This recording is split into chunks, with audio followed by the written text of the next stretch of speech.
आज के जो हमारे गेस्ट हैं वो इंडिया के सबसे पॉपुलर मोटिवेशनल स्पीकर्स में से एक हैं। Please give an energetic and warm welcome to the one and only Harshvardhan Jain.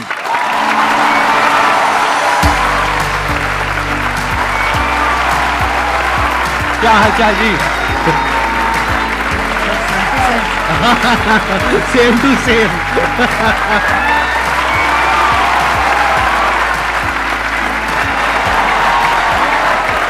Please have a seat, बैठिए। आप में से कितने लोग जानते हैं इनको, जिन्होंने कभी ना कभी इनकी कोई ना कोई वीडियो देखी है? सब जानते हैं सर, आपके सारे फैंस बैठे हैं यहां पर। तो अपना Q&A सेशन स्टार्ट करते हैं। सर हम जैसे ह्यूमन स्पीसीज अपने आप को ह्यूमन क्या नाम है सुपर क्रिएचर बोल रहे हैं, तो हम ये सुपर क्रिएचर किस बिहाफ पे बोल रहे हैं कि हमने सभी स्पीसीज को ओवरकम कर लिया, या हम जो अल्टीमेट पावर है उसके मकसद को साकार करने के वे में बोल रहे हैं? मानवता के सबसे चेतना के ऊंचे स्तर पे अगर कोई है वो मनुष्य है। ये जीव जो है ना, ये जीव के भीतर जितनी शक्तियां, उसका चेतना का जबरदस्त विकास जो पराकाष्ठा है ना, वो मनुष्य ही कर पाता है। अब आपको अपना विकास करना है तो अपनी चेतना के स्तरों को ऊपर उठाना होगा। सर के बहुत सारे ऐसे सेशन हैं जो स्पिरिचुअल चैनल के ऊपर हैं, आप देखोगे तो पाओगे आपके भीतर की चेतना ऊर्जा बहुत जबरदस्त है। टमाटर के भीतर भी जो रंग महकता है ना, वो उसकी वजह से। अभी जैसे ये शरीर चमक रहा है, लेकिन अगर गिर जाता है तो 2 घंटे में सड़ने लगता है, 4 घंटे में कीड़े पड़ने लगते हैं। फिर वो चमक है किसकी?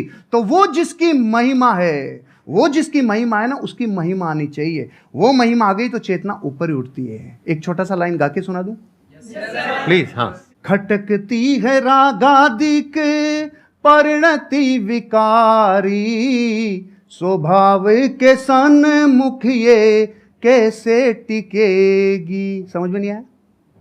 खटकती है रागादिक परिणति का मतलब है संसार की सारी बुराइयां बताओ अपने को खींच रही है कि नहीं खींच रही है, अपने को आकर्षित कर रही है, लुभा रही है। क्रोध है, घमंड है, अहंकार है, छल कपट है, आलस्य है, कामचोरिता है, जितनी चीजें बुराइयां वो अपने को खींच रही है।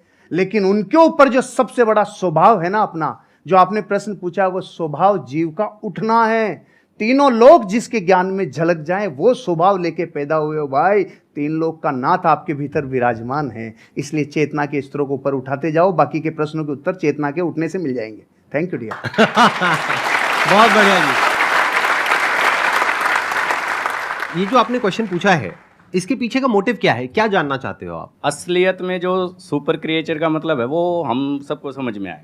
देखो, इसको ध्यान से समझो। बेसिकली आप ये कह रहे हो super creature in the sense कि हम बाकी सब जितने भी जानवर हैं और जितने भी जीव हैं, हम उनको डोमिनेट कर सकते हैं, which is a fact. Power के वे में, नॉट फिजिकल पावर, क्योंकि फिजिकली तो हाथी हमसे ज्यादा पावरफुल है, टाइगर ज्यादा पावरफुल है, बट फिर भी हम उसको बांध सकते हैं, उसको कंट्रोल कर सकते हैं, उसको सर्कस में नचा सकते हैं। ठीक है। किस पावर के बेस पे? अपनी थॉट की पावर के बेस पे। तो एक है हमारी थॉट की पावर, जिसके बेस पर हम अपने आप को सुपर क्रीचर बोल सकते हैं अगर चाहे तो। उसमें कुछ भी गलत नहीं है। We are actually super creatures, क्योंकि हमारी ये जो थॉट की पावर है, इससे हम कुछ भी क्रिएट कर सकते हैं। हम स्पेस तक पहुंच गए। तो अगर ये एक सुपर क्रिएचर की निशानी नहीं है तो क्या है? तो एक सुपर क्रिएचर का स्टैंड पॉइंट हो सकता है जो पावर्स हैं हमारे थॉट की, वो हमारी फिजिकल पावर्स नहीं है, वो थॉट की पावर है, माइंड की पावर है, इंफॉर्मेशन की पावर है, डेटा की पावर है। ये अलग अलग वर्ड्स में यूज कर रहा हूं, है एक ही चीज। Without information there is no mind. ये सब नॉलेज की, इंफॉर्मेशन की, साइंस की, डेटा की, इन सब चीजों की पावर है। तो एक तो पावर ये है जिसके बेस पर आप अपने आप को सुपर क्रीचर बोल सकते हो, विच इज अ फैक्ट। एक दूसरी पावर है जिसके बारे में बहुत ही कम लोगों को पता है। पहला है इस दुनिया का ज्ञान, उसको अनात्म ज्ञान बोलते हैं, यानी चीजों का ज्ञान। दूसरा है आत्मज्ञान। आत्मज्ञान मतलब, आत्मा मतलब मैं, कोई भूत प्रेत नहीं, जैसा मूवीज में देखते हैं, राइट? आत्मा मतलब मैं। तो मेरा ज्ञान, मैं कौन हूं। तो वो जो ज्ञान है, अगर वो आपको हो जाता है, और हो जाता है मतलब अपने आप नहीं हो जाएगा, ऐसा नहीं आप रात को सोए और सुबह उठे और अपने आप हो गया, ऐसा नहीं होता। जैसे हर ज्ञान में होता है, ऐसे इसमें होता है। स्टडी करना पड़ता है, समझना पड़ता है, क्वेश्चनिंग करनी पड़ती है। जो समझ आया उसको फिर क्वेश्चन करना पड़ता है, फिर एंड तक जाना होता है। फिर not just theoretically but experientially you know what you are. और फिर वहां पर एक महावाक्य है, अहम ब्रह्मस्मि, मैं ही वो हूं, तत्वमसि, आप ही वो हो। वो मतलब क्या? The supreme reality, the supreme truth of this universe, you are that. तो वहां तक आप पहुंच जाते हो, not just theoretically but experientially.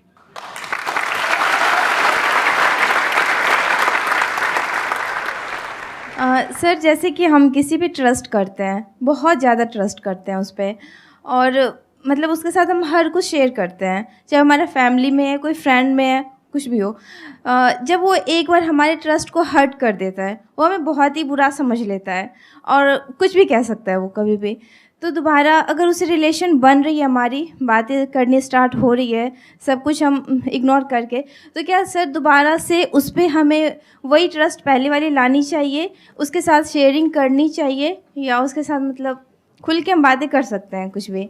Napoleon Hill से जब जीवन में सबसे बड़ी सीख को लोगों ने कहा ना, एक लाइन में बता दो। नेपोलियन वो व्यक्ति हैं जिन्होंने 25,000 से ज़्यादा लोगों के ऊपर कई वर्षों तक अध्ययन किया, और फिर एक व्यक्ति राजस्थानी मारवाड़ी गया, उन्होंने कहा साहब हमें पूरा ज्ञान नहीं चाहिए, एक लाइन में बता दो, एक लाइन में बता दो। तो उन्होंने पता है क्या बोला? डोंट टेक इट पर्सनली, दिल पे नहीं लेना, दिल पे नहीं लेना, क्योंकि रास्ते में तो स्क्रैच होंगे, हम इमोशनल हैं, हमारे स्क्रैच तो होंगे, लेकिन अगर दो लोगों को अर्धनग्न करके दौड़ाया जाए, एक को तेल लगा के और एक को सूखा, तो मिट्टी ज़्यादा कौन लाएगा? तो तेल लगाना बंद कर दो, यहाँ नहीं, दिल पे तेल लगाना बंद कर दो, हृदय पे लेना बंद कर दो, नहीं तो जैसे ही मार्केट में जाएंगे लोग तो आपको कुछ कहेंगे। तो पहली बात तो दिल पे नहीं लेना, क्योंकि दिल पे लेते लेते तो खत्म ही हो जाएंगे, फिर सबका दिल पे लेते चले जाएंगे, एक बात। दूसरी बात, आप कह रहे दोबारा ट्रस्ट करें कि नहीं करें, सोच समझ के, विचार करके, क्योंकि जिस व्यक्ति ने एक बार ट्रस्ट तोड़ा है तो फिर वहां पर एक सिद्धांत लागू होता है, प्रेम भाव हो सब जीवों से, विश्व के हर जीव से प्रेम हो भाई, करुणा स्रोत बहे दुखियों पे फिर विशेष करुणा बहनी चाहिए, प्रेम भाव हो सब जीवों पे, करुणा स्रोत बहे दुखियों पे, दुर्जन में मध्यस्थ विभो, ये जो दुर्जन है ना उसमें फिर थोड़ा मध्यस्थ विभो उन पे, और गुणी जनों में हर्ष प्रभो, जैसे सर गुणीजन है तो ऑटोमेटिकली हृदय से एक श्रद्धा बहती है। तो प्रेम भाव हो सब जीवों में, गुणी जनों में हर्ष प्रभो, करुणा स्रोत बहे दुखियों पे, दुर्जन में मध्यस्थ विभो। दुर्जन से थोड़ा दूरी बना के रखिए, आगे बढ़ जाएंगे। ट्रस्ट तोड़ने का मतलब क्या? वो छोटा भी हो सकता है, बहुत बड़ा भी हो सकता है। छोटा मतलब क्या कि आपको कहा कि हाँ हम यहाँ पर घूमने के लिए जाएंगे, और एंड टाइम पे उसने कह दिया नहीं जाएंगे, ये भी ट्रस्ट तोड़ना है। और एक है कोई बड़े लेवल पे ट्रस्ट तोड़ना, यानी कि आपकी शादी हो गई है और कोई तीसरी बीच में आ गई है, I am just giving an example, या फिर उसने पैसा आपसे लिया बोल करके कि 15 दिन में दूंगा या दूंगी, और बहुत पैसा आपसे ले लिया जो आपने कहीं से अरेंज करके दिया, उसके बाद में आप उसको फोन कर रहे हो, फोन ही नहीं उठा रहा है 1 महीने तक, 2 महीने तक, एक आध बार ना उठाए तो हो सकता है कोई जेन्युइन प्रॉब्लम हो, बट आपको समझ आ गया उसकी नीयत ही नहीं है पैसे वापस करने की। तो जब आपको समझ आ गया है कि वो इंसान भरोसा करने के लायक नहीं है, तो दोबारा भरोसा क्यों करना है? तब तक जब तक कि उसको एक्चुअल में पश्चाताप नहीं होता है। इंसान बदलता है, ये प्रकृति बदलती है, सब कुछ बदलता है, इस दुनिया में एक ही चीज कांस्टेंट है, दैट इज चेंज, सब कुछ बदलता है। तो हो सकता है वो इंसान आज ट्रस्टवर्दी ना हो, लेकिन 6 महीने बाद या 1 साल बाद वो पूरी तरह से बदल जाए। तो आपको देखना है कि क्या वो उसकी एक गलती थी, गलती किसी से भी हो सकती है, आपसे भी हो सकती है, मेरे से भी हो सकती है, इनसे भी हो सकती है, तब तो ठीक है, उसने पश्चाताप कर लिया और बार बार आपको सॉरी बोल दिया, कर दिया, बात खत्म। बट क्या वो उसकी फितरत है? क्या वो दुर्जन है? जैसे इन्होंने वर्ड यूज किया दूरजन, मतलब कि ऐसे जनों से दूरी रहो, दूरी बना करके रखो। सर जैसे कि आप बता रहे रिश्तेदार हो गए या फिर लोग हो गए, इनको इग्नोर करो, राइट? बट अगर बात हो जीवन साथी की, आप उनके लिए मतलब सब कुछ कर रहे हैं, सब कुछ मतलब कि जैसे कि घर संभालना हो, बच्चे संभालना हो, साथ में उनका फाइनेंशियली भी उनको हेल्प करना हो, बट हम उनसे सिर्फ एक ही चीज़ चाह रहे हैं कि अगर वो हमें थोड़ा सा समय दें, पूछे कि आप कैसे हैं, क्या है, बट वो चीज़ होता नहीं है। तो उसको कैसे रियलाइज़ कराएं, या फिर उस इंसान को हम अपना फीलिंग कैसे बताएं? किसी भी इंसान को आप रियलाइज करवाना चाहते हैं तो यही है रियलाइज नहीं करवाने का तरीका। मत करवाइए, अपने हिस्से का काम करवाइए। डेरेन हार्डी से एक पति पत्नी तलाक की नौबत पे पहुंच गए। उन्होंने कहा कि देखो साहब हमारी काउंसलिंग करा लो, आखिरी मौका है, हम फिर छूटने वाले हैं, अलग अलग होने वाले हैं। उन्होंने अलग अलग काउंसलिंग की और पूछा उनसे कि आपके जीवन में इस रिश्ते को निभाने के लिए आपका योगदान कितना % है। तो पति ने कहा हाँ 50 मेरा है, 50 इसका है। पत्नी ने बोला 50 मेरा, 50 इसका है। उसने कहा बस यही रोग है तुम्हारा कि तुमने 50-50% रिश्ते को बांट रखा है। जिस दिन आप ये कहोगे नहीं इस रिश्ते को निभाने की जिम्मेदारी मेरी 100% है, उस दिन से आप जीवन में, क्योंकि आप अपने हिस्से का काम करो, उसका नहीं। अब ये तो है जो फैक्ट है। अब बात करते हैं जो रास्ते में आने वाली घटनाएं जो अनिवार्य है। आप और हम जब ये यात्रा करते हैं ना, पति पत्नी वाली यात्रा, आपके साथी वाली यात्रा, तो जीवन बदलता ही बदलता है। चंद्रमुखी काल आएगा ही आएगा। सूरजमुखी काल आएगा ही आएगा, और एक टाइम पे ज्वालामुखी युग आएगा ही आएगा। ये रिश्ते में उफान आता ही आता है। यहाँ पे देखो ना आप, शुरुआत में गाने कैसे होते हैं, चोरी चोरी दिल तेरा चुराएंगे,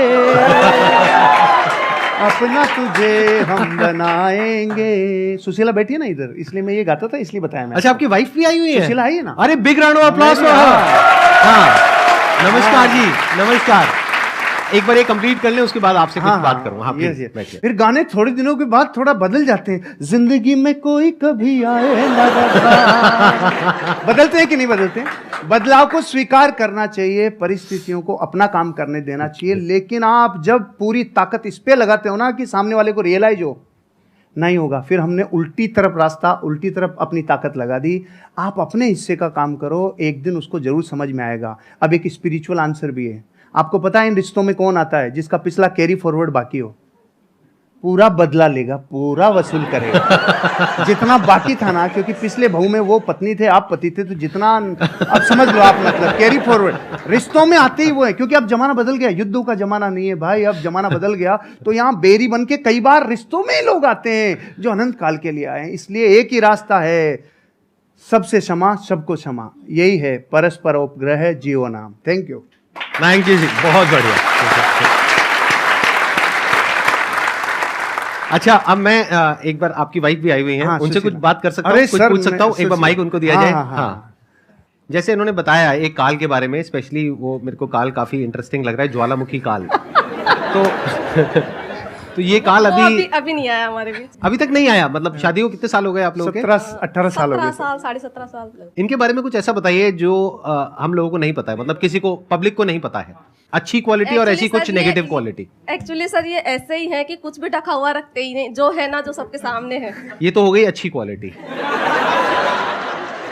जो हर सर इंसान सुनना में कुछ चाह रहे हैं प्लस वो भी बोल। होता है, कुछ माइनस भी होता है। जो सर सुनना कुछ- चाह रहे हैं ना वो बोल। ऐसा तो मुझे कुछ याद नहीं आ रहा कि कुछ नेगेटिव तो कुछ मुझे लगता नहीं है। हाँ, इन दिनों जरूर हुआ है कि थोड़े से फेमस हो गए हैं, तो हम दोनों कहीं अकेले निकलते हैं कि चलो थोड़ा टाइम के लिए स्पेंड कर ले, और मार्केट में जाते हैं सर सेल्फी ये, तो वो थोड़ा एक मुझे नेगेटिव लगता है। लेकिन इनकी पर्सनैलिटी में कुछ भी नेगेटिव नहीं है वो। अच्छा, सच सच बताना, जब जैसे आप कहीं गए मार्केट में, अब एक तो है कि कोई लड़के आकर के फोटो खींच रहे हैं, चलता है। एक है कोई सुंदर सी कन्या आई कि सर मैं आपकी बहुत बड़ी फैन हूँ सर, और उसने आकर के, ऐसा होता है, और उसने आकर के मोबाइल आपको पकड़ा दिया, फोटो खींचो। तो ऐसे में क्या होता है? सुनने दो, मैंने भुगता हुआ है इसलिए मैं पूछ रहा हूँ। नहीं, ऐसे में ऐसा होता है कि सर फिर किस थर्ड पर्सन को बुलाते हैं कि भैया आप मोबाइल ले, सुशीला आप भी आओ हमारे साथ, फिर हम तीनों की पिक्चर होती है। मैं इसको साथ अकेले किसी लड़की के साथ। अच्छा, अकेले लड़की के साथ फोटो नहीं खींचते हैं? मैंने आज आपको पर्सनली पहली बार देखा है। मतलब आप जैसे मोबाइल में देखती हूँ मैं, उससे बहुत ज्यादा स्मार्ट और अच्छे लग रहे हैं। सर आपका क्या कहना है इस बारे में? सर मेरे से ज्यादा यही देखती है। अच्छा, और मैं जब नहीं देख पाता और इतना ज्यादा व्यस्त रहता हूं, तो ये मेरे को पूरी रिपोर्ट देती है, आज की वीडियो में ये था, आज की वीडियो में था, पूरी समरी मेरे को आपको यही देती है। सर आई मस्ट से आप दोनों की जोड़ी बहुत अच्छी है, और may God bless you both. Thank you sir, thank you. हाँ, आपकी और मैम की भी बहुत अच्छी है। मैंने आपका वीडियो देखा था आपने, और हमारा वीडियो देखा था? पर मैंने रिपीट 2-3 बार देखा कि कितना अच्छा हमने बोलती है पूरा मैम। मतलब मैं कैमरा फ्रेंडली नहीं हूँ। अभी आपसे बात करी तो अच्छा, अभी मेरे सामने कैमरा आ जाएगा तो मैं बोल नहीं पाऊंगी, तो इसलिए तो मैम बहुत अच्छा बोलती हैं। आप मेरी तरफ से उनको बहुत बहुत congratulation. Done, I'll pass on your message, please.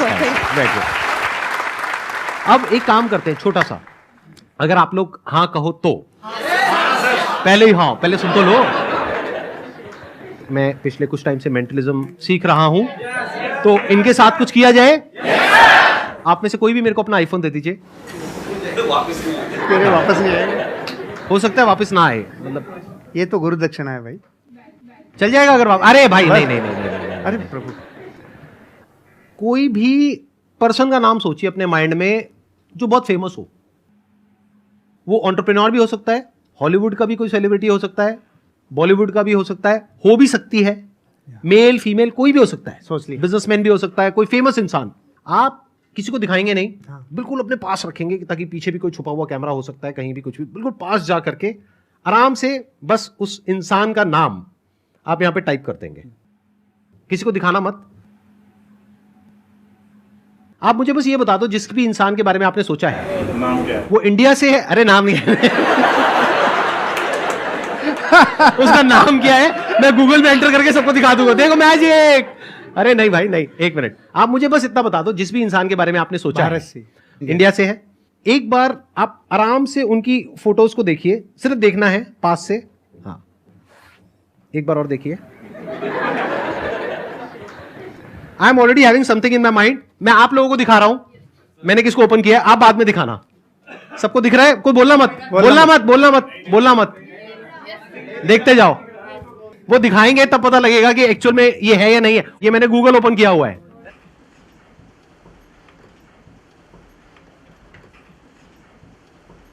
दिखाओ सर कौन है। सच में?